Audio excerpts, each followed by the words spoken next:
And a man with a keen interest in what happens over the course of this coming season is the Chief Executive of the Premier League, Richard Masters, who joins us live here pitchside at Soldier Field. First of all, Richard, how about this stadium? I know, literally my first visit today, walked in, it's unbelievable, and with 50,000 fans in for the next game, it's going to be fantastic. Summer series so far, how do you think it's gone? It's going really, really well. I mean, it's as you know, we've been touring since 2003, all across Asia, 23 in the US, 25 here. It's going really, really well. I think we'll have maybe 150,000 fans over the 3 games. We've got Atlanta on Sunday as well, giving US fans a proper taste of the Premier League. And they are loving it, Rob. Talk to us about the importance of Premier League teams being in tournaments like this and coming to America in the Summer Series.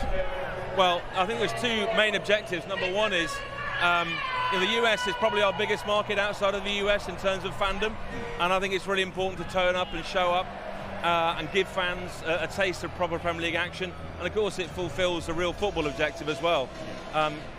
Clubs and players need proper competitive matches to get them ready for another really tough Premier League season. And how do you feel, what feedback do you get from the clubs, and how do you feel they enjoy coming out of here given the infrastructure and the way they're received? I think touring in the US is really popular. Everything works, the facilities are great, it's a great sporting nation. So we've had nothing but really positive feedback from the clubs so far. Richard, away from the Summer Series for a second, I have to ask you about Manchester City and the 115 charges. It feels like we've been waiting forever for a resolution, an answer of what's going to happen. Can I ask you for the latest on that you know of? You can ask, but unfortunately, you know, our rules are very clear. It's a confidential process, so I really can't give any information out on timing or anything like that. There's nothing more I can add, so sorry about that. Okay, appreciate it. Richard, can I talk to you about the promoted teams? The last 2 seasons now, the 3 promoted teams have all gone down. Is that a bad look for the Premier League? Is there something we kind of could be doing to give them a better chance? Well, yeah. I mean, the season before that, all 3 stayed up. So you have to look at the trends over a period of time. The Premier League is a brutal meritocracy. And, part of the offer we have for promoted clubs, or any club that thinks that relegation could happen to them over a 5-year period, is the parachute payment system. It's fundamentally important for clubs to know that they can invest with some safety and be competitive.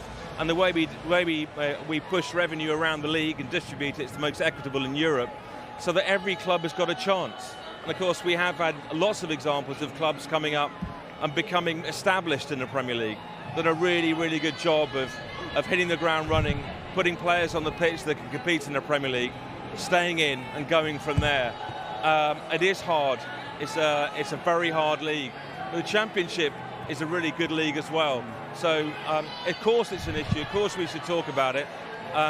But I think we have the right model. Do you feel, obviously, if you look at the Premier League, I'd almost break it down into three mini leagues with the top group, a bigger middle group, I think, as in terms of the health of the league. That middle group seems to have got bigger and more competitive.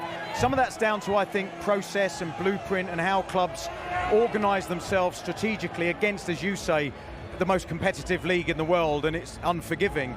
But is there things that the league can learn and adopt in terms of helping clubs give themselves a better chance and actually that burgeoning middle class, shall we say, of the league? Yeah, the league is more and more competitive. We've got 9 clubs in Europe. I mentioned it this morning, Mikel Arteta said there might be 9 clubs capable of mounting a title challenge. If he thinks that, imagine if that were correct. So I think it is competitive. What can we do to help? I mean, clubs in the end are responsible for their own recruitment, as you know. What we do have is a brilliant academy system.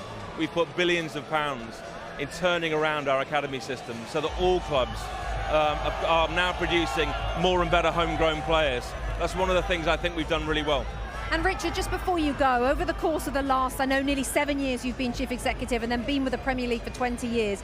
Every time you come back to America, is the Premier League easier to explain because simply more people have heard of it, more people are watching it? Have you noticed a real shift in recognition, simply?